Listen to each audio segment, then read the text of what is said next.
Salut à vous tous, chers abonnés. Aujourd'hui, on vous fait découvrir une magnifique forêt dans le nord du Val d'Oise. Alors, nous avons pris le Transilien H de Gare du Nord jusqu'à la station Parmain. Donc, le temps est vraiment splendide, il fait super doux. D'ailleurs, c'est la journée la plus douce de la semaine avec jusqu'à 20 degrés.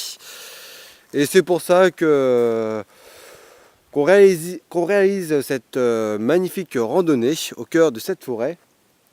Alors tout à l'heure, nous voulons visiter une petite grotte classée monument historique, mais finalement pas terrible, hein.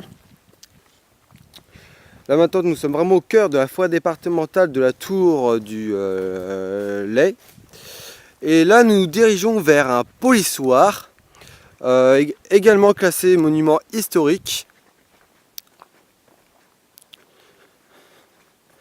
Alors, au niveau de l'altitude, nous sommes à peu près à 138 mètres d'altitude. Et là, nous avons quand même mis un peu plus d'une heure, hein, depuis la gare de Parmain.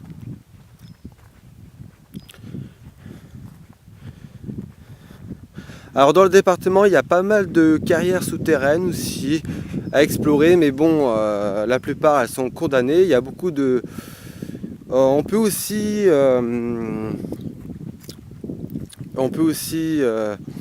voir des sites mégalithiques comme des menhirs ou des dolmens.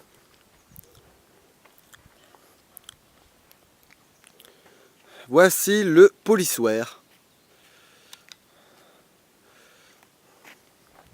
Et là ici vous avez un panneau, le polissoir de la forêt de la Tour du Lay.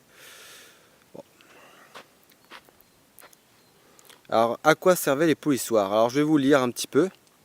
Alors je ne vais pas tout vous lire, hein. Mais regardez, vous avez un petit plan avec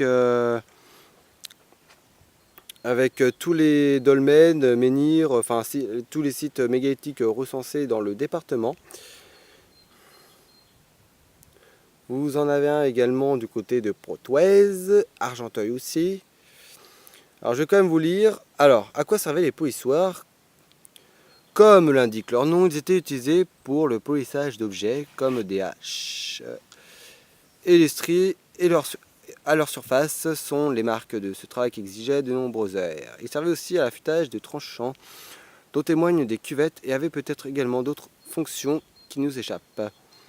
Les bocs recherchés étaient en grès dont la texture granuleuse est abrasive et se rencontrait dans les zones sableuses comme celle des buttes du Val d'Oise. Les plus petits ont pu être déplacés, y compris lors de leur période d'utilisation, mais les plus massifs se sont libérés sur place. Il était nécessaire de s'y rendre spécialement pour le façonnage ou l'entretien de ces outils.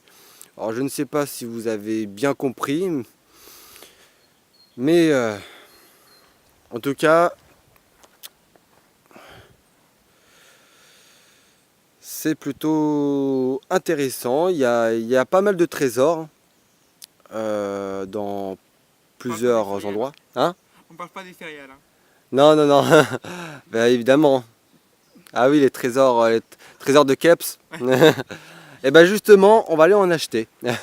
Pour prendre notre petit déjeuner demain matin, ouais. Comme ça, on va se poser tranquillement ici, dans cette forêt. On va faire du camping sauvage. Non, vous voyez ici, franchement, c'est tranquille, quoi. Il y a personne, on entend juste les oiseaux et tout. C'est une très très très belle forêt. Donc après avoir fait une petite pause au niveau du polissoir, nous poursuivons notre route en direction de la gare de Champagne-sur-Oise. Alors là, nous arrivons au niveau de la pelouse. Alors ici, c'est un site naturel, a priori. Et là, normalement, nous devrions avoir un magnifique point de vue. Ah oui, ce sentier il a l'air d'être magnifique. Et c'est pour ça que nous allons l'emprunter. Désolé, je passe devant, si tu veux bien. Merci.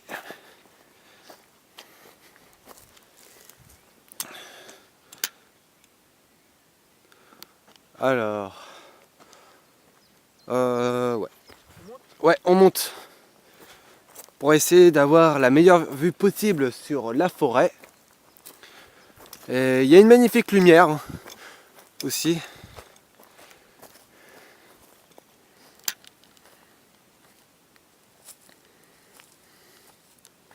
Ouais, le point de vue est imprenable sur le petit vallon forestier.